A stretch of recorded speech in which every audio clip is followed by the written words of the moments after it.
जय महाराष्ट्र। आपल्याला सगळ्यांना माहिती आहे की गेल्या महिन्याभरापासून पाचोरा आणि भडगाव शहरामध्ये नगरपालिकेच्या इलेक्शनच्या संदर्भात रणधुमाळी चालू झालेली आहे। आणि या रणधुमाळीमध्ये मला वाटतं महाराष्ट्रामध्ये मी पहिला आमदार असेल की माझ्या वाढदिवसाच्या दिवशी मी असा सर्व कार्यकर्त्यांना विश्वासात घेऊन त्यांच्याशी चर्चा करून 1 तारखेला शिवसेना ही स्वतंत्र लढेल अशा पद्धतीची घोषणा आपण 1 तारखेला केली। आणि तुमच्यासह महाराष्ट्रभर सगळ्या न्यूज चॅनलला मला वाटतं आपल्या त्या स्वतंत्र लढण्याच्या संदर्भातल्या बातम्या चालल्या।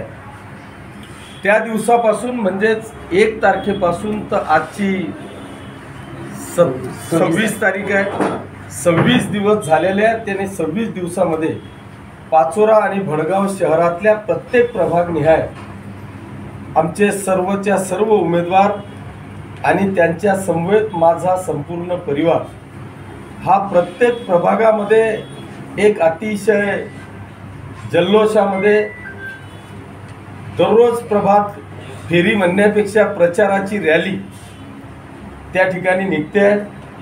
प्रचंड असा प्रतिसाद जनतेकडून मिळतोय आणि आज मला ठाम असा विश्वास झालेला आहे की माझ्या पाचोरा आणि भडगाव शहरातली जनता, मतदार बांधव, बंधू भगिनी हे विकासाच्या पाठीमागे खंबीरपणे उभे आहेत याचा ठामपणे विश्वास मला पाचोरा आणि भडगाव शहरातल्या प्रत्येक प्रभागात फिरून त्या ठिकाणी विश्वास व्यक्त झालेला आहे। त्याच्यामुळे दोघेही शहरांमधले नगराध्यक्ष पदाचे उमेदवार पाचोऱ्यामध्ये सुनीता पाटील आणि भडगावमध्ये रेखाताई प्रदीप मालचे ह्या प्रचंड अशा फरकाने विजयी होतील।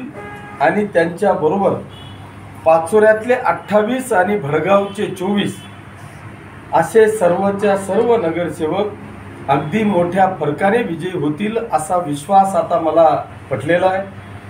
त्याचं कारण असं आहे की मला वाटतं मी पाचोरा शहरातले आणि भडगाव शहरातले प्रत्येक प्रभागामध्ये दररोज सकाळी 3-3 तास आणि संध्याकाळी 3-3 तास असा माझ्यासह सर्व माझा परिवार कामाला लागलेला आहे।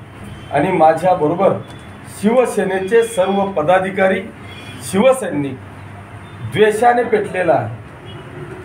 हे सगळे एकत्रित आले आणि त्या एकत्रित आल्यामुळे नुसते कार्यकर्तेच नाही तर पाचोरा आणि भडगाव शहरातली जनता सुद्धा त्याच द्वेषाने पेटलेली आहे की कुठल्याही परिस्थितीत 10 वर्षात केलेल्या विकास, दोघेही शहरांमधले विकासात्मक दृष्ट्या झालेलं परिवर्तन याच्या पाठीशी माझ्या मतदारसंघातली दोघेही शहरातली जनता ही खंबीरपणे उभी आहे। आजपर्यंत मला वाटतं कुठेही आमच्या सभा झाल्या नाहीत, कॉर्नर मिटिंगा फक्त प्रियाताई किंवा सुमित यांच्या चालू असतील, परंतु सभा त्या ठिकाणी झालेल्या नाहीत।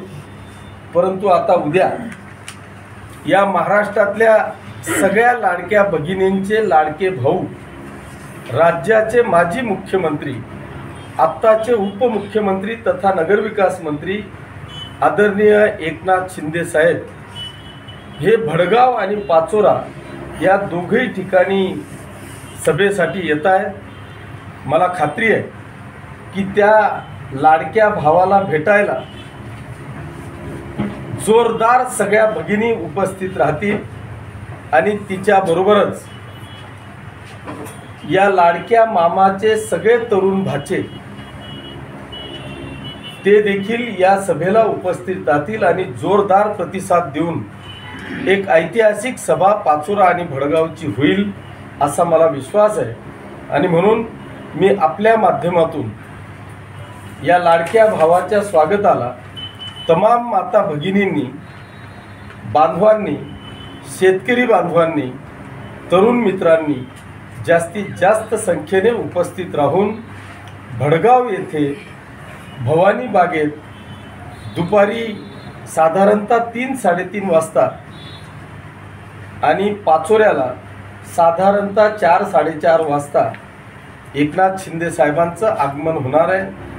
पिरियड इलेक्शनचा आहे आणि इलेक्शनचा पिरियड असल्यामुळे दिवसभरात त्यांना 4-4, 5-5 सभा संपूर्ण महाराष्ट्रामध्ये ते घेत आहेत. त्याच्यामुळे अतिशय शॉर्ट पिरियडमध्ये ते येतील. त्यांचं भाषण उरकून ते लगेच निघतील.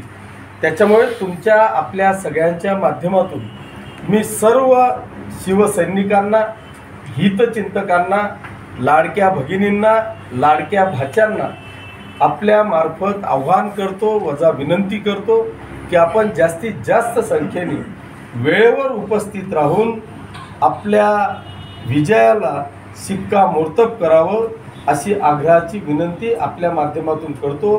धन्यवाद. जय हिंद, जय महाराष्ट्र.